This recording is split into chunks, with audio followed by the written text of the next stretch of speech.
Hey everyone. तो कैसे हो आप? देखो, मैं इस टाइप का वीडियो नहीं बनाता हूँ, पर सोचा कि ये थोड़ा काफी हम लोग का अभी जो क्या कर रहा है, सफर जो होता है वो काफी हेक्टिक रहा, अप डाउन रहा। तो एक बार सोचे, एक बार लास्ट में थोड़ा सा बात कर लेते हैं। मुझे भी पता है आप लोग काफी सीरियस है नीट को लेके, मैं भी काफी सीरियस हूँ। और हम मेरे चैनल पे काफी ऐसे ऐसे ही लोग हैं जो अच्छा खासा मार्क्स लाते हैं, ठीक है। तो मैं जान के इस टाइप का वीडियो नहीं बनाता हूँ ताकि अब हम लोग अपना फोकस रहें, बस काम की बातें करें और एक्स्ट्रा बात ना करें। तो ये वीडियो मैं बस थोड़ा सा चिल के लिए बना रहा हूँ, ठीक है। कि ज़्यादा प्रेशर नहीं लेना है। और मैं इस वीडियो में देखो, स्टार्टिंग में थोड़ा सा पकैती करेंगे, ठीक है। मतलब थोड़ा बहुत इधर उधर की बात करेंगे, फिर सीरियस होंगे और फिर रिलैक्स होकर वीडियो को एंड करेंगे, ठीक है। थोड़ा सा मतलब मेरे अंदर का बात था, तो सोचा कि आप लोग से थोड़ा बात किया जाए। इस वीडियो में कोई नीट को लेके नेगेटिव नहीं है, क्योंकि बात तो, क्योंकि हम लोग का वो टारगेट ही नहीं है ना, क्योंकि हम लोग को तो नीट क्रैक करना है। तो हम लोग इस तरीके से वीडियो में बढ़ेंगे, पहले थोड़ा सा बात करेंगे, फिर सीरियस होंगे और फिर रिलैक्स होके हम लोग अपने संडे के लिए प्रिपेयर होके निकल देंगे। मेरा कल वीडियो कोई नहीं आएगा, आज ही सोचा कि आज ही बना दे रहा हूँ और आज ही ऑल द बेस्ट भी मैं कर दूंगा, और खुद को भी और आपको भी। तो चलो वीडियो को स्टार्ट करते हैं।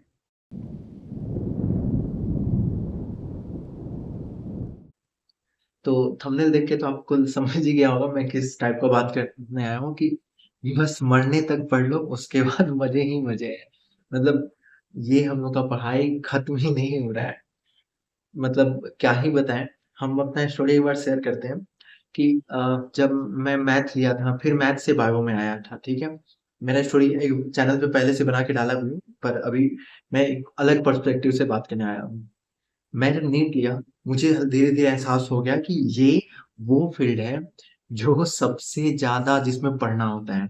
इससे ज़्यादा किसी फील्ड में नहीं पढ़ना होता है, ठीक है।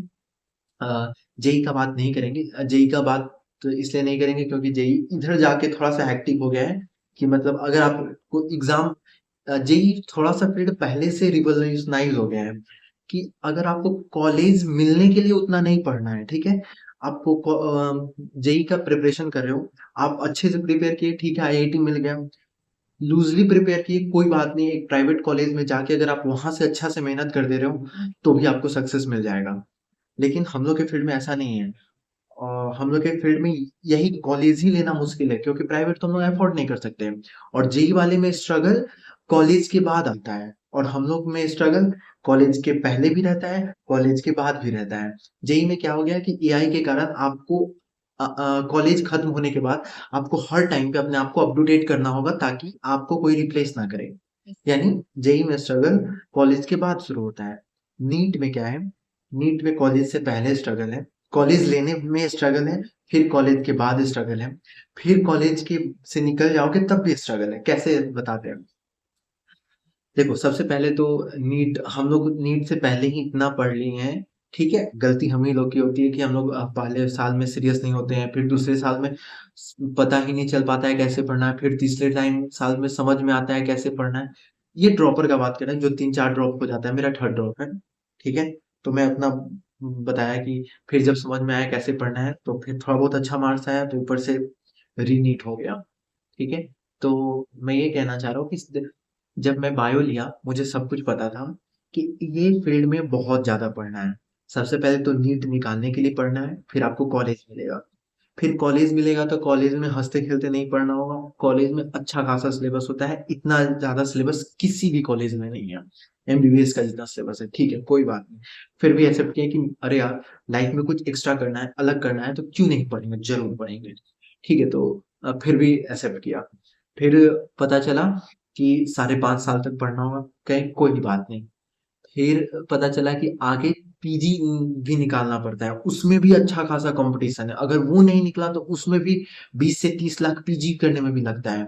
फिर क्या, कोई बात नहीं, पीजी भी निकाल लेंगे। फिर पता चला पीजी भी इतना हार्ड होता है कि उसमें भी 1-2 ड्रॉप लोग का लग जाता है।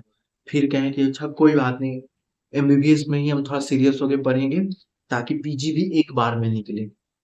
ठीक है? ये सब करते-करते आदमी को एमबीबीएस और पीजी करके अपना एस्टेब्लिश करते-करते में 10 साल लग जाएगा। फिर हमको कुछ लोग बोला कि ठीक है, आप तुम ये सबसे लेट कमाने वाला फील्ड है। फिर भी मैंने कहा कोई बात नहीं, फिर भी हम इसी में जाएँगे। मतलब मेरा कुछ अलग सोच था कि ठीक है अभी क्या है ना मार्केट अभी देखो ये इतना नेगेटिव बता दे रहा हूँ। फिर मैं इस फ़ील्ड में फिर भी मैं इसलिए आया क्योंकि मुझे ना इस फ़ील्ड में सबसे ज़्यादा लूट मचा हुआ है, ठीक है? मतलब सबसे ज़्यादा कोई पावर में है ना, वो एमबीबीएस वाले ही हैं। इतने पावर मतलब ये लोग देश को चला सकते हैं। आप सोच भी नहीं सकते ये लोग देश को भी चला सकते हैं और चलाते ही होंगे कहीं लोअर लेवल पे बस वो लोग सामने नहीं आते हैं। ये लोग देश को चलाते हैं और ये लोग के पास इतना पावर है, इतना पैसा है कि ये सरकार तक को भी फंडिंग देते हैं। सब बहुत एक एक अलग डायमेंशन पे आप जाइएगा तो आपको पता चलेगा इनके हिसाब से बहुत कुछ चल रहा है, ठीक है? दवाई का रेट कितना कम होता है, लेकिन दवाई का रेट ये लोग अपना मैनिपुलेशन करके कितना हाई रखते हैं। हर चीज़ का मतलब ऐसे ऐसे आप लोग समझ सकते हैं कि एमबीबीएस वाले का गुंडा राज है यहाँ पे, ठीक है? ये एक तरीके से गुंडा राज है। ये बस लोग को लूटते हैं मतलब सबका बात नहीं कर रहे 10% तो हर जगह एक्सेप्शन है ही। पर हाँ, पर हम यही सोच के आए थे कि चलो हम करेंगे तो ठीक है। कौन यहाँ पे 10 साल पढ़ने के बाद सब कोई कमाने ही आता है एमबीबीएस में कि 10 साल पढ़ेंगे, पहले खुद थोड़ा बहुत कमा लेंगे फिर आगे करेंगे। पर मैंने भी सोचा कि ठीक है, हमको भी कमाना है, पर हम थोड़ा-सा हम ना अभी का जो मार्केट प्राइस है एमबीबीएस डॉक्टर का, फिर उसके नीचे में उसके बीच में कहीं उसके बीच में कहीं प्राइस रखूँगा, ओवरऑल प्राइस कम रखूँगा। सारे डायग्नोसिस टेस्ट्स का रेट कम रखूँगा। मतलब ये सब तो आगे की बात है मतलब मैं अपने सपने में बात कर रहा है कि मैं थोड़ा-सा इस फ़ील्ड को रिवॉल्यूशनाइज़ करने का ट्राई करूँगा। गरीब से गरीब लोगों हर शहर तक पहुँचने का ट्राई करूँगा। हर शहर को अगर मेरा वो फ़ील्ड नहीं है तो मैं उन लोगों को जैसे अगर मान लो मैं किसी दूसरी चीज़ का डॉक्टर बन रहा हूँ, मेरा और किसी सामने वाले आदमी का दूसरी चीज़ का बीमारी है, तो मैं उन लोगों को सजेस्ट करूँगा कि आप ये कर इनके पास चले जाओ, इस डॉक्टर के पास चले जाओ। मतलब एक रिवॉल्यूशनाइज़ करने का सोचा था कि हाँ, ये हम किसी तरीके से निकालेंगे और रिवॉल्यूशनाइज़ करेंगे। पर नहीं, नीट मतलब इस देश का सबसे बदनाम एग्ज़ाम हो चुका है नीट, क्या ही बोला जाए। फिर भी मैंने बताया कि नीट में कितना प्रॉब्लम है, फिर भी आदमी नीट सिलेक्ट करता है क्योंकि चुल मचा हुआ है लोगों को नीट करने के लिए, ठीक है? मैंने अपना रीज़न बताया कि मुझे नीट करना क्यों पसंद था, ठीक है? उसके बाद अब थोड़ा-सा कहते हैं थोड़ा-सा बताया था कि पहले थोड़ा-सा बात करेंगे, फिर सीरियस माहौल पे आते हैं। देखो परसों नीट का एग्ज़ाम है, ठीक है? तो बहुत लोगों को प्रेशर होगा अ, उन लोगों के लिए तो अच्छा मौका होगा जिनका साढ़े 500 आया है या फिर 500 के अप्रॉक्स आया है, वो लोग तो काफ़ी कॉन्फिडेंट होंगे कि इस बार 4 देना है। बिल्कुल ऑल द बेस्ट आप लोग अपना अच्छे से एग्ज़ाम देना, ठीक है? अब हम लोग बात करते हैं 600 प्लस वाले का। 600 प्लस वाले काफ़ी डरे हुए रहे होंगे, ठीक है? 600 प्लस वाले की क्या पता मैं भी उसी में आता हूँ कि क्या पता इस बार उतना मार्क्स आए, नहीं आए, क्या सिचुएशन रहेगा? तो मैं उन लोगों से एक बात कहना चाहता हूँ कि देखो देखो आप एक सैटिस्फैक्शन तो ले लो, ठीक है? कि हाँ, आपने 600 क्रॉस कर दिया, आपने मेहनत किया था, आपने 600 क्रॉस कर दिया, आपका मेहनत खराब नहीं हुआ। अब देखो किस्मत में अगर कुछ और लिखा होगा, तो आपको कुछ और मिलेगा। आपने अपना एफर्ट लगा दिया, ठीक है? तो पहले तो आप ये एक सैटिस्फैक्शन ले लो, ठीक है? अब इस बार का तो डर होगा ही कि इस बार क्या होता है, क्या नहीं, कैसा एग्ज़ाम जाएगा। तो देखो मैं इस जगह पे ये कहना चाह रहा था कि देखो इस सिनेरियो को ना आप ऐसे समझ सकते हो कि हम लोग के सामने ना एक दीवार है, ठीक है? हम लोग के सामने एक दीवार है और हम लोग को बस दीवार तक ही दिखता है कि हाँ, वो नीट का एग्ज़ाम है, वो काश क्रैक हो जाता तो कितना अच्छा होता। पर आपको नहीं पता है कि वो क्रैक होने के बाद भी आपका साथ अच्छा होगा, नहीं होगा, क्या होगा, कैसा होगा, आपको नहीं पता है, ठीक है? तो आपको बस उतना ही दिख रहा है एक दीवार तक, लेकिन दीवार के आगे भी आपके लिए कुछ है। अगर आपने मेहनत किया है तो भगवान आपके लिए कुछ सोच के रखे होंगे, ठीक है? आपको बस थोड़ा-सा पेशेंस रखना है, भगवान आपके लिए सच में कुछ सोच के रखे होंगे, तो आपको घबराना नहीं है, ठीक है? बस मेहनत करना है और आपको आपको बस उस दीवार के तक ही दिख रहा है, भगवान को उस दीवार के आगे भी दिख रहा है, ठीक है? कि अगर देखो मान लो मैं नहीं कह रहा हूँ मैं तो चाह रहा हूँ सबका हो जाए, पर अगर किसी ने मेहनत किया, जिसका 600 प्लस आ रहा था, फिर भी उसका नहीं होगा, तो वो तो काफ़ी मायूस हो जाएगा ना। पर तुम ऐसे सोचना ना कि तुम्हारे लिए नहीं हुआ नीट, तो तुमको बस यही दिख रहा है कि तुमको उसके आगे का बेनिफिट नहीं दिख रहा है। हो सकता है तुम्हारे लिए कुछ और रखा हो, कुछ और अच्छा रखा हो, ये अभी नहीं पता चलता है। ये 5 साल, 10 साल, 15 साल, 20 साल, 25, 30 साल, इतना-इतना ज़्यादा टाइम लग जाता है लोग को ये रियलाइज़ होने में कि अच्छा मेरा उस दिन नीट क्यों नहीं निकला?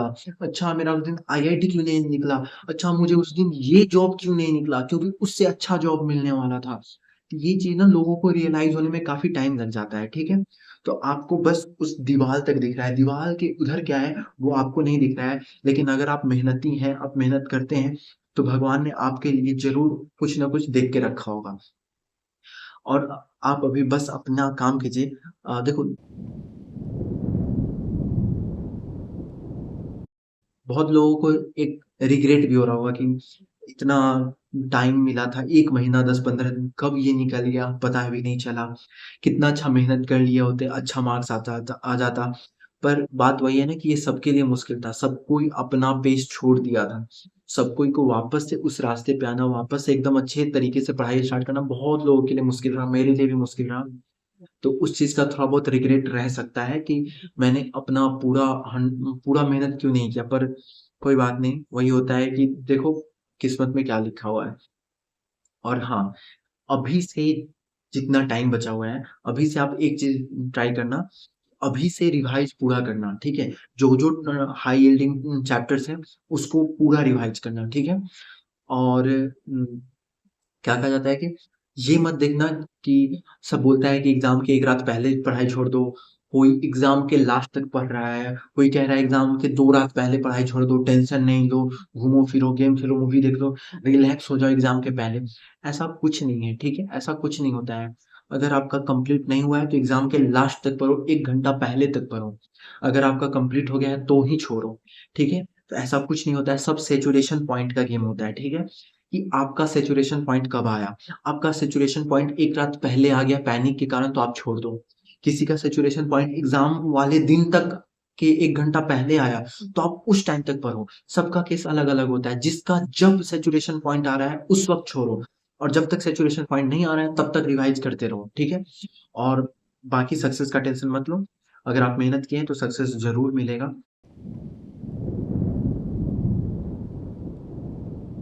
मेरे माइंड में एक ख्याल आ रहा था कि धुरंधर मूवी आया था कुछ दिन पहले और उसका क्लिप सब आजकल बहुत वायरल हो रहा है जो ओरिजिनल रियल क्लिप है। जैसे एक जर्नलिस्ट थे जो उनका वीडियो अब वायरल हो रहा है जो काफ़ी लोगों का इंटरव्यू लिए थे उस टाइम पे और वो आज से 14-15 साल पहले का वो वीडियो था। तो मतलब वो कभी ये सोचे होंगे कि अभी मेरे वीडियो पे व्यूज़ नहीं आ रहे हैं, तो मेरे वीडियो पे आज से 10-15 साल बाद जाके कोई मूवी बनेगा, उस मूवी के कारण लोगों को अवेयरनेस फैलेगी, उस अवेयरनेस के कारण लोग हमारे चैनल पे आके वो इंटरव्यू देखेंगे। तो कभी वो सोचे होंगे, वो जो भी चैनल के जो भी ओनर है, वो कभी ऐसे सोचे होंगे? तो देखो सक्सेस कब आएगा ये किसी को नहीं पता है, बस आप हम लोग के हाथ में यही है कि बस मेहनत करते रहो और देखो कभी मत ये सोचना कि हाँ, ये कर लिए तो मेरा लाइफ सेट है, ये कर लिए तो मेरा लाइफ सेट है। ऐसा कभी नहीं होता है। लाइफ का नाम ही है स्ट्रगल और अगर आप नॉर्मल लाइफ जी रहे हो, तो ठीक है आप जी रहे हो पर लाइफ की खूबसूरती ही यही है कि आप मेहनत करते रहिए। मेहनत करते रहिए, मेहनत इधर कीजिए, मेहनत उधर कीजिए। मतलब जहाँ भी जाइए मेहनत करते रहिए। अगर आप मेहनत करना छोड़ दोगे, तो आपको लाइफ हार्ड लगने ही लगेगा। ठीक है? तो बस मेहनत करते रहना है। मरते दम तक यहाँ पे मेहनत ही करना है। बस पढ़ाई पता नहीं कब हटेगा जीवन से, पर मेहनत तो मरते दम तक करना है, ठीक है? तो आप सबों को ऑल द बेस्ट और आप सब लोग अच्छे से एग्ज़ाम दीजिएगा और रिलैक्स होके दीजिएगा, कोई मतलब नहीं है। आप 500 पे हो, तो आपके पास एक अच्छा चांस है, अच्छे से देना एग्ज़ाम। 600 पे थे, डरो मत, जो होगा अच्छा होगा, क्योंकि आपने मेहनत किया है। और आपको बस वही एक दीवार तक दिख रहा है, दीवार के उधर नहीं दिख रहा है, तो आपका सक्सेस कब आएगा, कब नहीं, आपको भी नहीं पता है, ठीक है? किसी का जल्दी आ जाता है, किसी का लेट आता है, पर कोई बात नहीं। आप बस पेशेंस रखिएगा, मेहनत करते रहिएगा ऑल द वेरी बेस्ट। आप अपना ख़्याल रखिएगा और परसों जाके एग्ज़ाम दीजिए। बाय-बाय।